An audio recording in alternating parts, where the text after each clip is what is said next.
Alright everyone, welcome back to the American Dynasty YouTube channel. So what we are going to be doing in this video is talk about how the Americans, right, performed in the Champions League. And let me tell you guys, this was a very crazy ride. The fact that we saw so many Americans this week in the Champions League and seeing how they performed, it was very surprising. Like, look, we had some disappointments, we have had some surprises, and we have also had a player bring their club 3 points in the group stages. It was very fascinating to see. And so we are going to be discussing 5 different players. We are going to be talking about Mckennie versus Malmo, Brooks versus Lille, Aaronson versus Sevilla, Pefok versus Manchester United, and Tyler Adams versus Manchester City. These are going to be the players that we will be discussing. But let's first start with Mckennie versus Malmo. Now, since we are talking about Mckennie, this is going to be a very different approach when it comes to Mckennie, because I think that whatever's happening with Mckennie right now, it is not normal. And I do want to give you guys some background, right? I'm going to step away just for a moment on the matchup between Juventus and Malmo, because I do think that what's currently going on with Mckennie, we simply do have to discuss it, because I do think that whatever that may be, it is affecting his performance. So this match that Juventus has won, this was their first competitive match that they have won in this season. And I get it, right? Like, this is a moment where Juventus are going to be struggling because they do have a coach named Allegri, and right now he does need to find the perfect system in order to fit this Juventus side. Now, Allegri has coached Juventus before, about 2 or 3 years ago, but this is a whole new different team. And because Allegri is trying to find out what he currently needs to do with this Juventus squad, what players need to go where, what is going to be our style, this is also going to be affecting Mckennie's form at Juventus. Like, what is going to be Mckennie? What is he going to be? A sub? Is he going to be a super sub? Is he going to be starting? Is he even going to be starting? Does Allegri even want a player like Mckennie? So look, we have that side, and then we have the little incident that Mckennie had with the US men's national team, and the fact that he broke the COVID protocol during that campaign when he knew that the USA really did need that player on the pitch. It was probably one of the most disappointing moments in Mckennie's career, because that team really needed that player. And so looking at all of these factors, seeing what Mckennie has been going through in the past 2 or 3 weeks, this is a time for Mckennie to really look at where his career is at, to find himself, and to continue to work hard on his form, to continue to deliver and bring these results. And most importantly, right, he needs to act like he is the first American that has joined Juventus, because he actually is. He is the first American that has joined this Italian side. And when you know that you are the first American player at this Italian side, right, this is not just a small club, this is Juventus we're talking about. You want to set a great example for the future generations, for the future kids. And so the reason why I am pointing all of these things out is because of this. In this match between Juventus and Malmo, Mckennie was not involved in no way. Like, yes, he has played, but he was not involved at all. If you look at the stats here, he had a total of 8 touches, 0 key passes, 0 crosses, 0 ground duels won, and he attempted 2, 0 aerial duels, and lost possession a total of 4 times. And then if we were to look at the heat map here, we can see that he was not even involved. He was not touching the ball as much. He barely did anything in that midfield. Now, he was subbed in. He had all the energy in the world to actually make an impact in this game. But look, Juventus was already winning 3-0. The only thing that Mckennie had to do was basically defend that 3-0. But the fact that he had little to no involvement in that game, again, this is a time where Mckennie needs to find a way to improve, and especially his game. What qualities can he add in order to convince Allegri that he is a quality player, that he is willing to learn? Because let me tell you one thing, Juventus will progress. Juventus will continue to get better under Allegri. We know the type of coach he is, and we know that he can bring Juventus into a very high level, and they're going to continue to progress, and Mckennie is going to be stalled. And what's going to happen? Juventus is going to be saying, Mckennie, we no longer want you. We no longer think that you are a great fit at this club. We're going to have to let you go. And so that is basically it. That is going to be the conclusion. We want to see Mckennie more involved in this Juventus side. We want to know that without Mckennie at Juventus, Juventus is going to be suffering. We want to feel in that way. We want to feel that. We want to feel that impact, and Mckennie simply just has to improve. Now moving on towards John Brooks versus Lille. Now this is going to be probably one of the most disappointing performances, right? There is some other ones that did not perform as good, but this is probably the lowest of the lowest. Now I get it, right? I get that Brooks right now, he is not in the best form. We know exactly what he is capable of. We know how he could defend. Now, even though this game did end in a 0-0 draw, Lille was that team that was dominating Wolfsburg like 98% of of the time. So if you guys are asking, so how was Brooks performing against a team that had the ball 98% of the time? Let's go back into that match between USA and Canada. I don't know if you guys do remember, but there were so many times where the Canadians were running over, stepping over Brooks because he was simply just too slow. And the reason why Canada has so many opportunities to actually harm the US men's national team is because every time Brooks tried to step forward and try to dispossess the ball from the opposition, the Canadians were like, we're just going to run over you, do a little bit of skill, and go past you. And that is exactly what did happen. Brooks was dusted 99% of the time in that game against Canada. And in that game, Brooks had two choices. He was either going to let that player pass him very easily or tackle him where he could receive a yellow card. He always placed himself in that position. And that was basically Brooks's game in the past 2 weeks. That was exactly what we did see when we saw him go up against Lille. And we can even look at the stats here. Lille dominated the game. Look how many shots they had in the box and outside the box compared to Wolfsburg. Wolfsburg had a huge headache trying to defend in this game. And Brooks was that one player that did not stop fouling. As a matter of fact, in this game,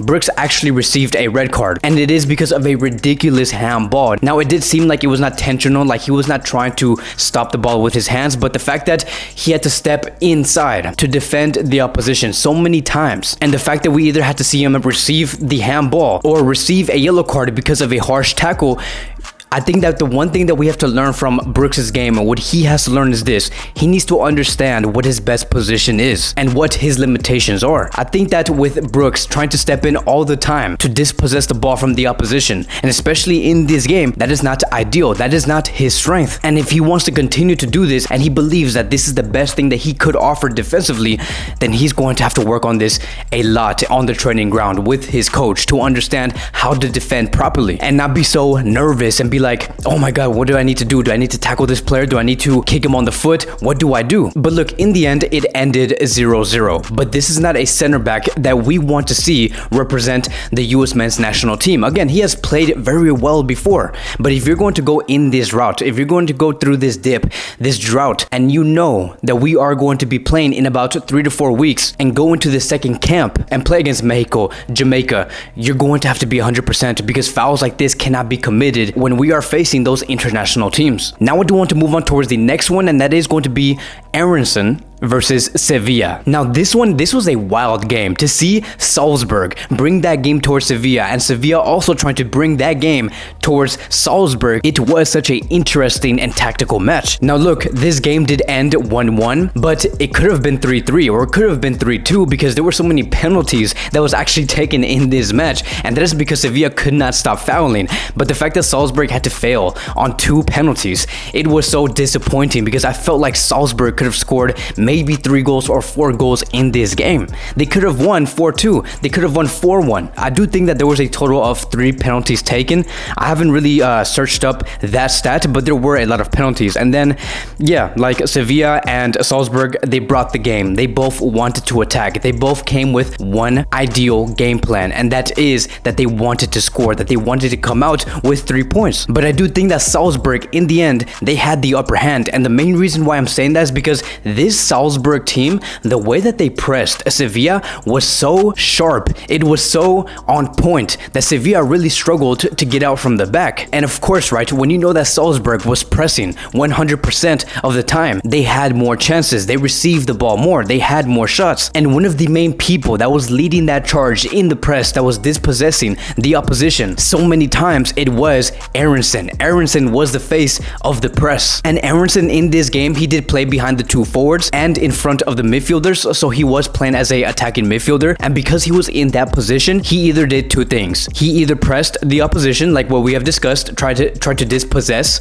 the ball, or he did number 2. When he actually received the ball after pressing the opposition, he always tried to create a goal scoring opportunity, which is to either make a killer pass to one of the forwards or maybe even take a shot himself. So he always looked very dangerous. The fact that Aaronson is so dangerous as a attacking midfielder, hopefully the USA national team can actually learn from this and say, okay, this is probably how we should use Aaronson, because he looked so dangerous outside the box. And you know what I do find so interesting about Aaronson's game? It's going to be this: his spatial awareness. The fact that he is so aware of what type of space he does have behind him, on the right side, on the left side, in front of him. That is something that you do not see in every player, and especially in Europe. I'm going to be showing you guys a clip to show you guys exactly what I do mean, but if you were to look at this clip here, you can see that he is looking to see what his surroundings do look like before he receives the ball. And by the time he does receive the ball, he knows exactly where everyone's at. He knows that the person is going to give in and try to take away the ball from Aaronson, but he knows that because he's going to be doing that, there is going to be space behind him, which is why he attacks that space behind him and then tries to take a shot and test the goalkeeper. That is very smart. That is high football IQ. And most importantly, that is world class. When you play with such maturity and with such experience, you know that this player here is going to be the future of the USA men's national team. Now I do want to move on to the game of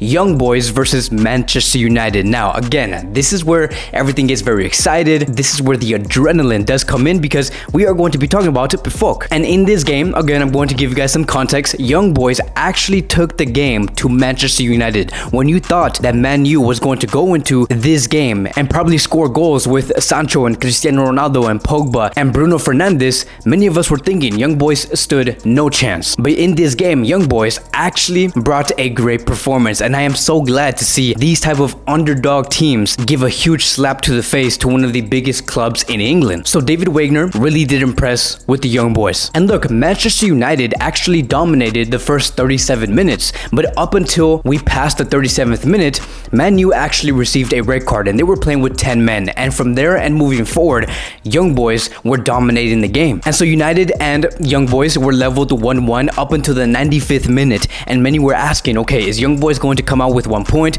Is United going to be scoring a last minute winner? But only to find out in the end, ladies and gentlemen, that Lingard, who is one of the players of Manchester United, actually mistakenly passed the ball towards Pefok. Pefok receives the ball and puts the ball inside the net, and Youngboys have won Manchester United 2-1 with a rescue, with a goal coming from an American striker. Now again, this performance coming from Pefok, right? He did come in the 46th minute. He only played about 45 minutes. This was not a masterclass performance. I'm not saying that he took down Manchester United with a world-class masterclass performance. Here's the one thing that I do want to get straight. This American striker that we are seeing today within the Champions League and La Liga, he has played in a total of 6 games.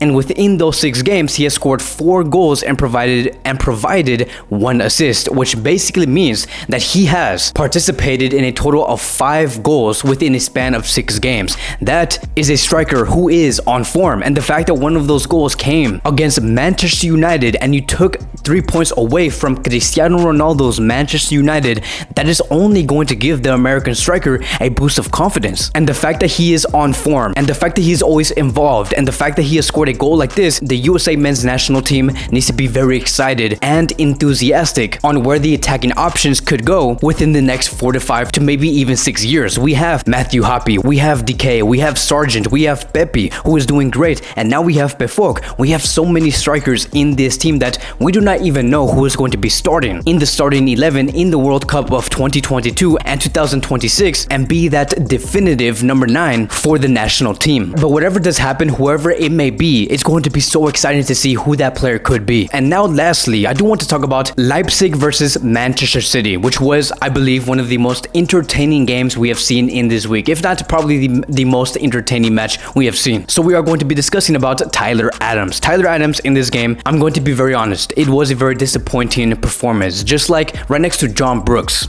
with Wolfsburg, and I'm going to be explaining why I am saying this. Now, Jesse Marsch right now, he is coaching Leipzig, and I think that this is a team, right? This team, Leipzig, they need time. They need time to develop what type of team they actually want to be, because the fact that you scored 3 goals against this Manchester City squad at their home, that should only tell you that you have solutions to actually win a game. You have solutions to actually score. The only thing that really is harming you is the defensive side of this squad. league. And as soon as you do fix that, as soon as you continue to have more games and you learn why you're conceding so many goals, you are going to be one of the best teams out there in Europe. But this team simply just looks too immature, too inexperienced. They do not know how to react. They do not know how to function within what Jesse Marsch is trying to implement in this team. Every time City found a pass against Leipzig, a killer pass that resulted into a goal, it is simply because Leipzig had horrible communication, lack of communication, and horrible positioning. And the one player that had to pay the price the most from a performance like this, it was Tyler Adams. For example, you look at what did happen in that goal that Grealish did score against Leipzig. You can see that Tyler Adams was basically acting as a right back. He was trying to defend Jack Grealish, but the fact that Grealish was so smart, he made Tyler Adams shift to the right and give himself space on Jack Grealish's right side and allowed Grealish to go inside and have all the space in the world inside the box to shoot the ball into the net. That is a big mistake coming from Tyler Adams. The fact that you gave him so much space to just cut in and shoot the ball inside, you have to learn from your mistakes. You have to know that you are going to be giving him space if you, Tyler Adams, move to the right side. I also do want to show another example on Tyler Adams not being too careful on his positioning, not being aware of the spaces that he is leaving for the opposition. If you look at this video here, you can see that Gabriel Jesus is trying to find that space in order to receive the ball right outside the box. And when you know that City is a team that brings good, well, sharp, and short passes inside and outside the box, Tyler Adams also right here needs to be very well aware of who is open, and that is Gabriel Jesus. If you were to look at this video back and forth, you can see that he was very hesitant on whether to close down that lane in order for Gabriel Jesus not to receive that pass, but he ends up receiving that pass, tries to cut in, almost created a goal scoring opportunity. This is basically what I do mean. You have to know when you need to close down that passing lane, because Tyler Adams in this moment, in this minute, did not do that and almost gave and conceded another goal coming from Leipzig. So there's just so much work to be done. Again, I cannot critique this too much because I think that with these type of mistakes and lack of awareness, you need time to adjust yourself to what Jesse Marsch is trying to teach you, because this is simply just them not following orders, what their role actually is, and that is basically it. But I do think that in time, Tyler Adams will find his form back. Leipzig would also be back to being one of the most dominating German clubs in the German league and do well in the Champions League. But that is going to be wrapping up today's American Dynasty video. Thank you guys so much for watching. If you guys are American fans, right? If you guys love the USA men's national team, this is going to be the channel for you guys. So please make sure to like, subscribe, comments in the comment sections down below. Let me know who was your favorite player in this week in the Champions League, who gave out the best performance in the comment sections down below. Again, thank you guys so much for watching, and I will see you guys in the next video.